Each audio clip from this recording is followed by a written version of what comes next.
Welcome back to DB STEM Tutoring. Today we'll be going over linearization and Euler's method, since they're related ideas. So what is linearization, or LFX, to shorten it? So it's a method of approximation using a tangent line in order to approximate the solutions of a differential equation. So let's say you have some polynomial, right? Let's call it P of X.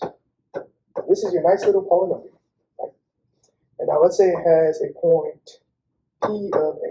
So you plugged in this X value that is A, so let's draw that line.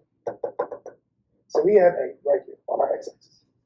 Now, we can draw a tangent line that is tangent only at P equals A, right? P of A.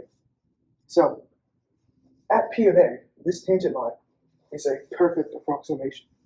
But let's say if you go out here to, like, let's say this is 2A, or 3/2 A, right? Let's say this point, this X value is 3/2 A. So this tangent line approximation at 3/2 A is not going to be as good as the approximation at P of at A, right? Because this is an exact point, and this has a gap of error. And it's not the exact point. So where you set your point of approximation is really important in linearization, and therefore it's really important in Euler's as well.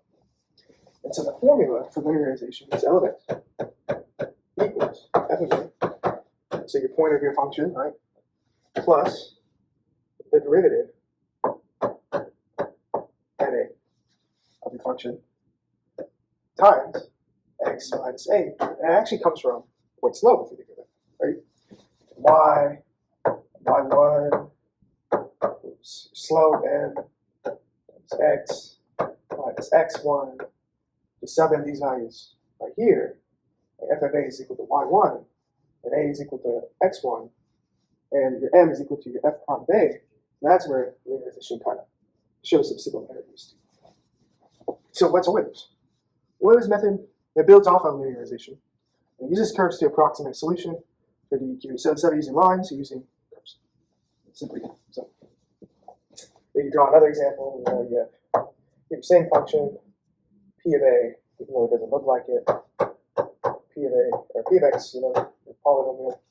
We're going to use this like quadratic to approximate this point right here, P of A, right? So it builds off of linearization. That's what you need to know about it. So now let's do a practice problem. So we have a 2013 AP Calculus BC free response packet. We have question 5. So consider the differential equation dy over dx equals y squared times the quantity of 2x plus 2. Let f of x be a solution with an initial condition of f of 0 equals -1. And we're specifically going to do part B because that's the part with Euler's in it. So using Euler's method and starting at x equals 0 with 2 equal step sizes, approximate f of 1/2. So let's go to our next page and we'll come back to reference it. So how I like to do Euler's is I like to do a little chart, What's a better way to stay organized? And this way it's a lot cleaner.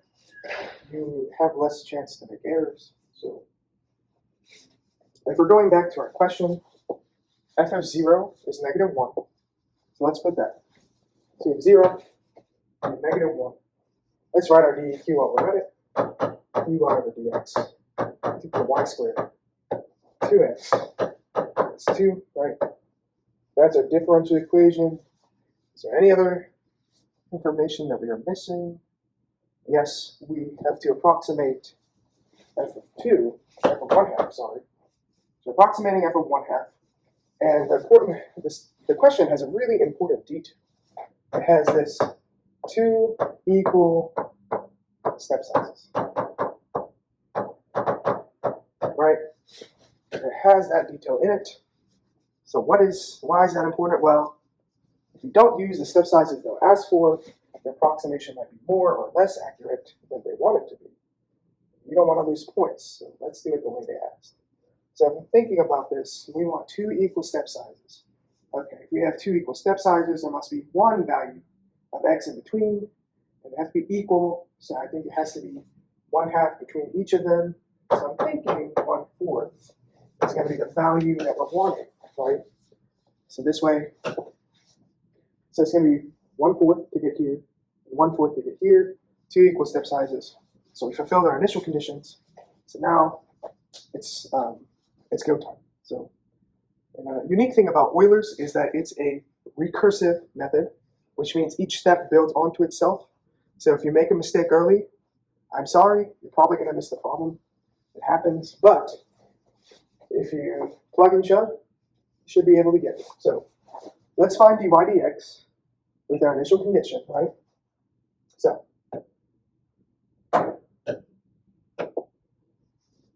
-1 squared 2 times 0 plus 2.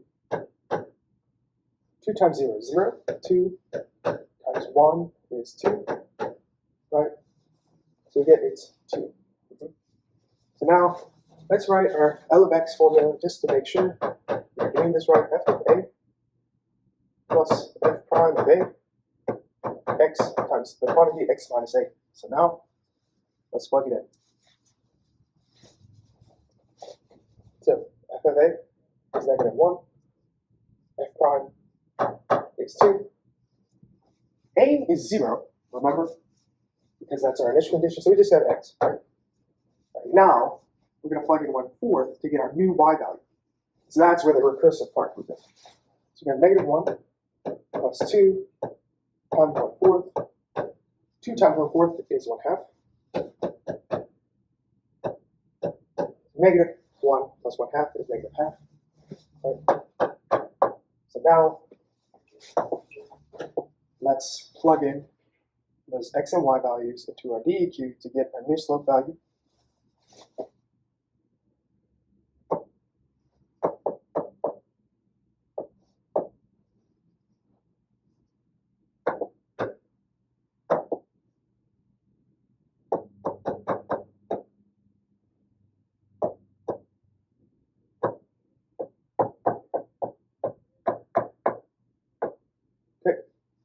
So if we simplify that, we will get our new slope value.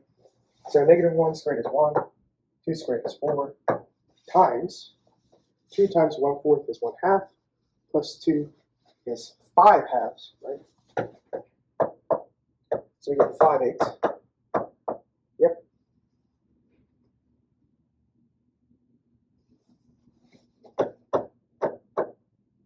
So now we have our slope value, and so now we can make our new linearization model. So we go back to that linearization model, it's f of a plus the f prime of a times the quantity of x minus a. So let's plug it in. 1/2 plus 5/8 x. And now, since last time our x of a is 0, this time it's not. A is 1/4 now. So that's a new linearization model. So let me go over to this sidebar, right? Kind of distinguish where we are. So now we have -1/2 plus 5/8 and 1/2 minus 1/4, right? Okay. So 1/2 minus 1/4 is 1/4. 5/8 -1/2, right? So 5, 8, 32, right? Because we have 5 times 1 is 5, 8 times 4 is 32. And now we can rewrite this -1/2, -16, 2, which should give our answer as -11 over 32. And so now, this is our approximation. So f of 1/2 should be approximately, this is very important, -11, 30 seconds. Don't forget to like and subscribe to the channel. If you have any requests or video ideas, feel free to comment down in the section below, or you can contact us via our email address provided by our YouTube channel.